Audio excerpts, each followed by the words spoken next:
best publicity campaign ever. The Interview, if you haven't heard yet, is Seth Rogen and James Franco's comedic take on what happens when a shallow American journalist decides to deepen his resume by taking an interview with North Korea's Kim Jong-un.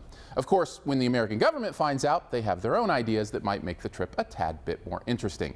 Speaking of a tad bit interesting, how about that Sony hubbub, huh? Hacked servers, threats if the movie is released, theaters backing out, Sony's cancellation and reversal, and now here it is for everyone to see both online and at theaters across the nation. But what about the actual moving picture hiding underneath it all? Is it any good? Well, nothing substantial enough for any would-be supreme leaders to worry about, at least. Okay, I'll admit it. I find Rogen and Franco's doofus act quite a bit humorous in a watching good buddies goof off kind of way. There's an obvious chemistry there, and some of the jokes hit their marks and land well. Rogen especially is really finding his voice as a comedic actor, as was evident in Neighbors earlier this year.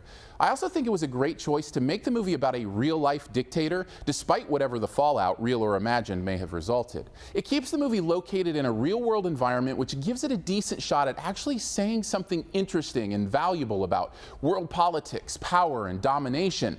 A shot it unfortunately squanders at most every opportunity. I know, it's a comedy, right? But the best comedies are full of both laughs and meaning. Good Morning Vietnam, Groundhog Day, or for goodness sakes, even the Lego Movie. They all match their keen wit with a worldview and message that hits home and takes the movie to the next level. But every time that meaning threatens to creep to the surface here, Franco is there to say something so ridiculous or juvenile that it scurries back out of sight. And it's frustrating too, because I really do think the movie has a sweet heart and competent philosophy waiting underneath the over-the-top vulgarity and violence. The latter of which, by the way, kind of caught me off guard. I mean, I think we would all expect the over-the-top raunch from these guys, but just a heads up, they go just as far with the blood and guts this time too. Overall, The Interview is a typical modern raunch-com with boundary-pushing humor that is occasionally worth a good laugh. Rogen is great, and his chemistry with Franco is evident, even if Franco's false mugging keeps the movie from living up to the fuss it seems to have caused. I say this interview remains a bit too shallow for me to answer its final question with anything more than a C.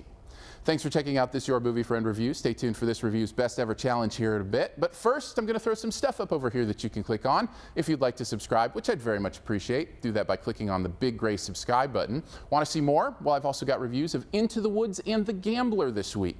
You can also click the logo right up here if you want to go to yourmoviefriend.com, where you can find a searchable database of reviews as well as the written text of these videos. And finally, this review's best ever challenge, where you name the best movie ever in a particular category and also try to identify my choice. What is the best banned movie ever? Now, granted, no movies have really been banned in the United States, but I'll go with the one that was banned in Malaysia for its depiction of Malaysians. I'm also guessing it might have been banned in ant colonies, especially the ones that can't read good. Drop your own answer and a guess at mine in the comments, and the first person to guess mine does get a point. Thanks, and please subscribe.